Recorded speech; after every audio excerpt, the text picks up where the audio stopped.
Welcome to Spirit Grooves. Back in the 1960s, when I came of age, there were all kinds of spiritual trips and tripping.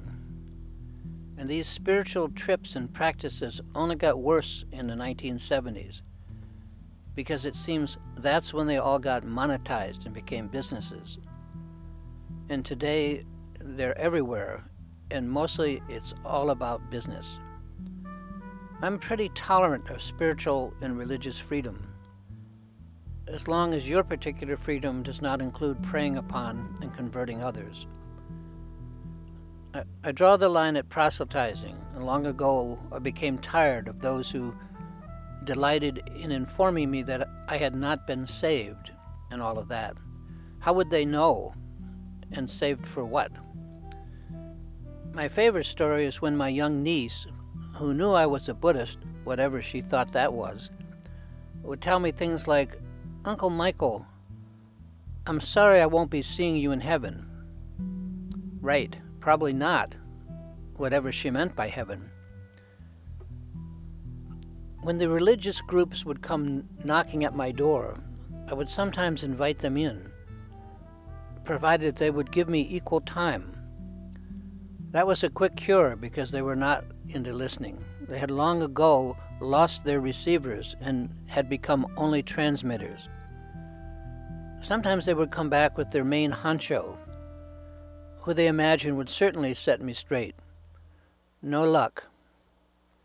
They too could or would not listen to anything other than their own voice. And when I said a few words to them, they would leave quickly, never to return. You get the idea. And for me, the tip of the top of this pyramid of spiritual babble are the would-be shamans. A shaman never would be a shaman. It's not an avocation, not a trade, and not something one can simply choose to be. Above all, shamanism is not a group endeavor. The idea of a shaman convention is an oxymoron, plain and simple. Shamanism is not a group practice, not something that you can go to school to learn, and not something that can be inherited. In my understanding, it is the singular, most isolating spiritual state that I'm aware of. And while shamanism does involve a direct and head-on relationship with Mother Nature and the laws of that nature, shamanism has nothing to do with the trappings of any particular culture, including totems, sacred animals, and all of that, although that's fine. And shamans don't just exist in Mexico, or the far southwest, or in eastern Mongolia. Shamanism is an organic activity that arises spontaneously in every country and society, and in groups large or small. And lastly, a shaman would never think to call themselves a shaman except to attract money. And shamanism is not about money. It is way more insular and isolating than that. The shaman is the master of ecstatic experience, of life outside of the body. And here that includes the body of conventional society, as well as the body we all eventually will be leaving one day.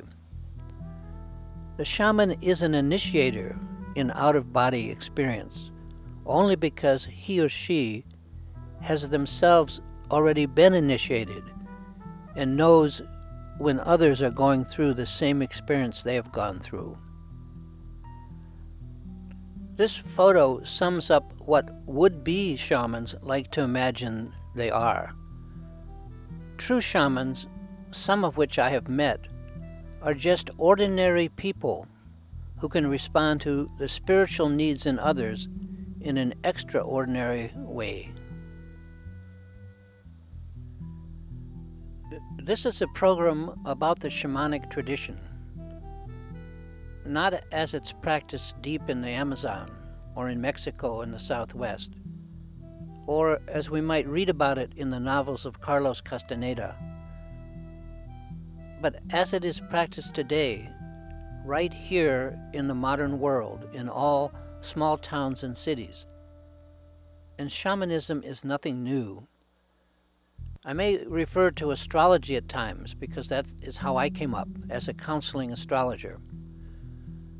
But this same information should be useful to any discipline that involves counseling and working with people on a one-to-one basis. All social workers have some basic shamanic insights. Astrologers and other counseling vocations have been performing a shamanic function in society for centuries, and they continue to do so today. Shamanism is not often openly discussed.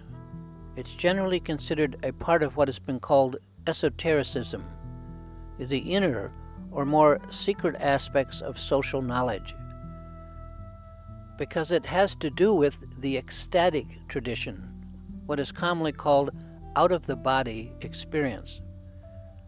That tradition is what I'll be presenting here.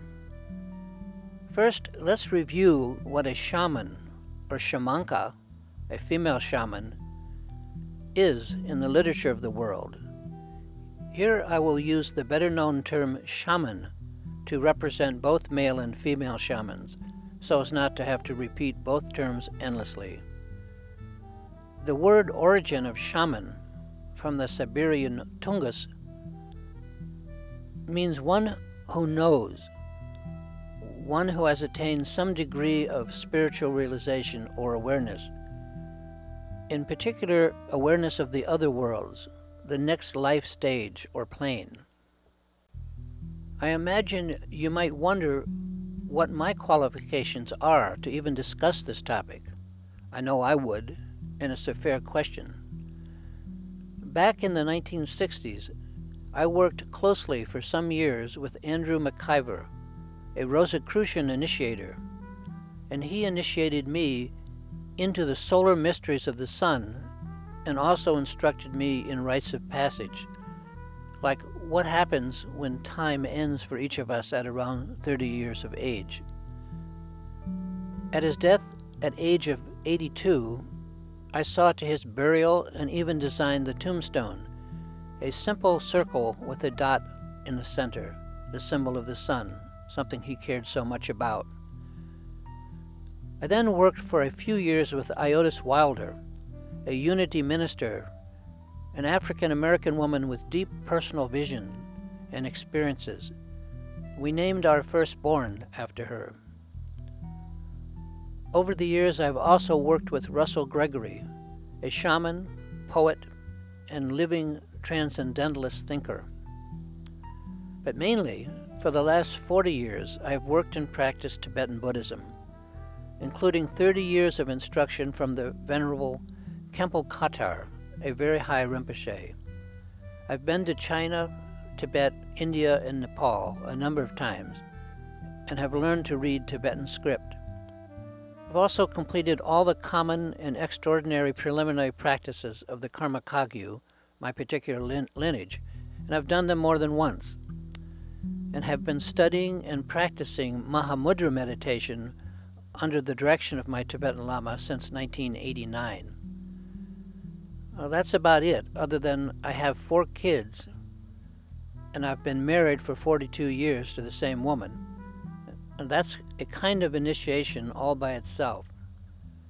I've taught meditation and related topics, and along with my wife, have run a Tibetan Buddhist Dharma Center for the last 27 years. We should distinguish here between what is called traditional shamanism and the popular today derivative often called core shamanism. Traditional shamanism is a vocation or calling, one that chooses you. You have no choice. Your own internal experiences force you outside the conventional wisdom and outside society, and you just have to cope. Shamanism is not a group practice, but a solitary practice. Although I have not studied it, what is today called core shamanism does not resemble traditional shamanism to any real extent, although it's quite popular. As far as I can determine, It appears to be everything that shamanism is not. Core shamanism is, in my understanding, more like a school where you can go and learn and talk about some shamanistic trappings. But the heart of shamanism is a calling, not something that, in my opinion, can be learned or taught. So I better just leave it go at that. In my experience and with my teachers, no money was ever exchanged. Authentic shamans consider their knowledge precious, sacred, their greatest good, something that can only be shared when a true demand for it exists. Shamans lead quite ordinary lives except when they find themselves spontaneously in response to the spiritual needs of others in distress. Only when eye meets eye and recognition of need takes place do shamans exist as shamans, and only then does the sacred vision flow. Group shamanism is, as mentioned, an oxymoron. The traditional shaman does not choose to be a shaman. Shamanism of this kind is the result of a series of psychological experiences, we could call them visions, whose very nature estranges, at least for a time, one from conventional society and the normal way of seeing things. The shaman is somehow, and often against their will, thrust outside of how everyone else sees life, and into a space and a view that's markedly altered from and mostly non-communicable to the society around them. In other words, they can't be heard and understood. The shaman, usually through a personal psychological or spiritual crisis, has become aware of the inner sequence of life processes typically hidden from society by their very obviousness, processes that are thus somehow, as the Tibetans call them, self-secret. They hide themselves or are hidden in the one place no one would ever look, and that is in plain sight. This shamanic propensity can come about in several ways: through having a near-death or life-changing experience, through mind-altering drugs, or somehow becoming psychologically separated for a time from conventional society consciousness. The shamanic experience has some similarities to the Native American vision quest, but unlike the vision quest, which is generally voluntary, the shaman's own internal psychological chemistry thrusts the future shaman beyond convention, beyond normal society, and into an altered state of consciousness until such time as he or she can manage, often through what is sometimes a life and death mental struggle, to find a balance, to stabilize, and eventually to return to normal society. The shaman cannot communicate what he or she sees to others because society is not able or prepared to understand it. Society in general, by the very definition of conventional, has not had the experience needed in order to understand the shaman's view. The shaman, by virtue of their unorthodox and altered experience, is just out there, alone, by his or herself. Unlike organized religions, shamans act alone. They are self-chosen rather than appointed, in that the intensity of the shaman's own internal experiences separates them permanently, or at least for a while, from other members of the society, at least in some distinct ways. They are outsiders, not by choice, but by the nature of their own inner experiences and awareness. And they're permitted to see and experience realms of the psyche the average person never sees. Typically, a shaman may take years to stabilize the vision or mental experiences that they are thrust into, often struggling against mental unbalance and even madness. The shaman can be discriminated from a madman because he or she learns to control and to understand what they have experienced. Typically, a shaman may take years to stabilize the vision or mental experiences that they are thrust into, often struggling against mental unbalance and even madness. The shaman can be discriminated from a madman because he or she learns to control and to understand what they have experienced. He or she masters those altered states of mind and gradually rejoins society, but with a permanently altered view. The shaman always exists in conjunction with, but in contradistinction to, his or her society. They're the original outriders. Literally, they define the edge of conventional time and mentality.